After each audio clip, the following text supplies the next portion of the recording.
Welcome back to the OHSU Effect Inside Health and Science at OHSU. I'm Lacey Evans, and we are joined once again by pediatric endocrinologist Dr. Dan Marks. We're talking about childhood obesity today, right? Absolutely. So I wanted to talk more about, you mentioned fetal origins, and so the impact that a pregnant woman has on her baby later on in life, right? Tell us about that. Well, first of all, I want to say we'll talk about pregnant women, but there are very big impacts of dad's diet choices too. I want to say that up front. But, we have a long history of studying the basic neuroscience of understanding appetite at OHSU. And we all know what appetite is. We all know what hunger is. But when you try and dissect it on a molecular basis, how does the brain produce appetite? That's difficult.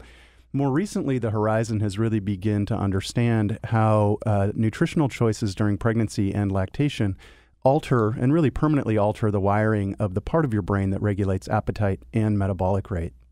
So I'm sure you could talk forever about this, but put it in layman's terms. I mean, what should moms be eating, I guess, when they're pregnant? Well, I think that we need to think about the fact that there are certain things that have a big impact on the baby, and those include certain fatty acids that are primarily found in animal fat, for example, which can lead to inflammation in the placenta and in the baby, and that really changes how the baby is wired.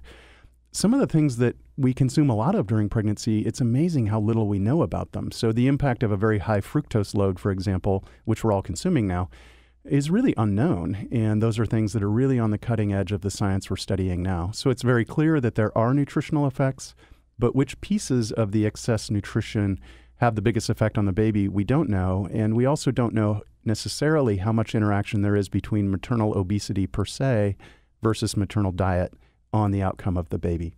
Yeah, and you mentioned lactation, that lactation period as well. So again, what moms are eating affects baby? It affects the quantity and quality of the breast milk. And one of the most fascinating pieces to this is there appears to be a very potent effect we call flavor preference modeling.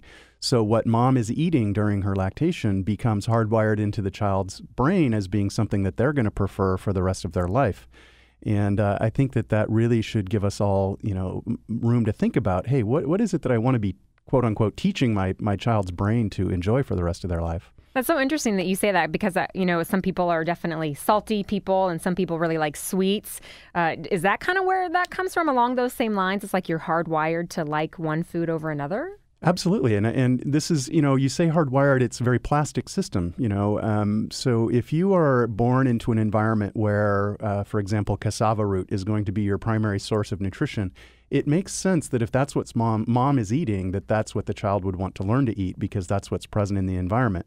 Well, if you fast forward to 2011 in Portland, Oregon, and we're consuming huge quantities of high fructose corn syrup, the baby's brain is going to be affected by that and wired by that in the same way. You mentioned dads, so I got to ask you about that. How does their diet affect this? There's a fascinating studies out there that show that if dad is consuming a poor nutrition diet, that not only is their child's risk of obesity increased, but their children's risk of obesity is increased. This gets us into a topic called epigenetics that we don't have time to discuss. But this poor nutritional choices in dad have an impact on the child's health as well.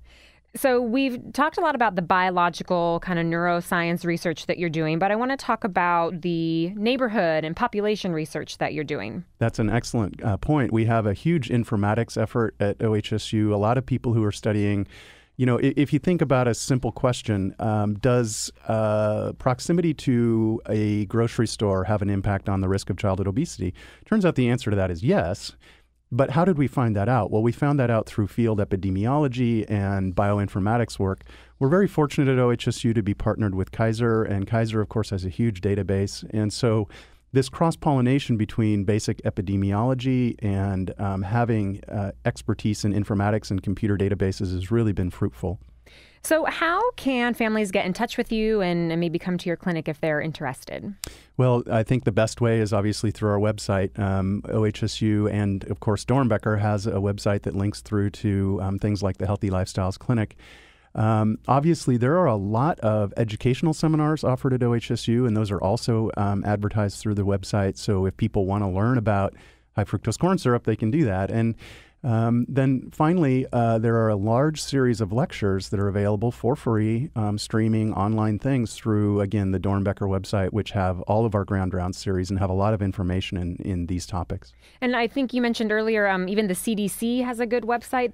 Excellent. Yeah, the CDC's website is very reliable, as is the USDA. And I think the point is as taxpayers, we've already all paid for this information. It's very well researched, it's very well supported, it's free, and it's simple to understand. So the Center for Disease Control and the USDA websites are both very reliable sources. Well, great. Well, Dr. Marks, thank you so much. I think you've helped a lot of families today and given them a lot of great information. I certainly hope so. Thank you. This is the OHSU Effect, Inside Health and Science at OHSU here on KXL. Stick around next week. We'll have a lot of great guests. This is News Radio 101 FM, KXL.